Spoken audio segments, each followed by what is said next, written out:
I'm going to talk about the walkout or the inchworm. So last week we talked about mobilizing the shoulders in this plane of motion with the rotational push-ups. This week we're going to be going in the sagittal plane up and down. Okay, so we're going to do the inchworm. There's two variations of this that you can do. You can start in a static position, and then basically what Nancy's going to do is bend forward and walk her hands out, and then she's going to walk herself back up. So here we're keeping stable feet, and now she's just going to walk herself back up. Okay? And then she would just repeat that motion. Second variation we do is the inchworm version, where we go out into that same position. So go ahead and do your walkout. And then once we hit a comfortable planking position, then you'll walk your feet up.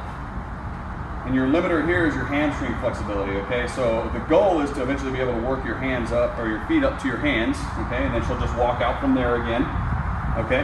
And one of the reasons why I like both of these exercises is because they work three things at once, okay? We've got our shoulder mobilization, stabilization. We also have core activation, and then we have hamstring flexibility, mobility. And so we're getting three great exercises in one. Okay. I'm going to show you our first regression. If you have difficulties getting down to the floor, or you're just not strong enough in the shoulders, we use just a regular bench. Okay, so here we have Nancy right up against the bench, so go ahead and show them the walkout here. And when she does this, she's now going to crash her knees into the bench. So what she wants to do is actually scoot back a little bit from the bench. So go ahead and come back up and take about a foot step back. Okay, there we go. And so now you're going to start your walkout from here. And now you can get a full walkout to your, again, your comfortable plank position, and then you'll just walk yourself back up. Okay, so here we're removing that hamstring flexibility, but we're still getting core activation and our shoulder mobility and stability exercises in this, okay? Also on your walkout distance, I say a comfortable plank. If your strength level only allows you to get to a normal push-up position, that's fine. If you're stronger, a little bit more balanced, and your shoulders can handle it, you can also walk it all the way out into where you're into the full Chinese push-up variation of that as well.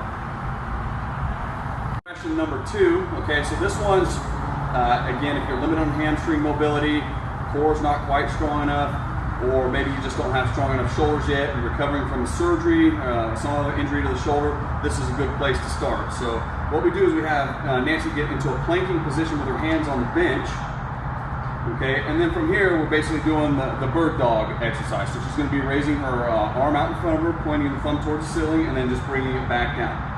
Now you can do all on one side, or you can alternate side to side if you want to add a little bit of a coordination challenge to it. Again, this is our regression number 2. We're still getting some of that mobility into the shoulders. We're getting some of that compression. Remember, compression and distraction are the two main things that fire the rotator cuff muscles. And so we're getting a little bit of a challenge with this.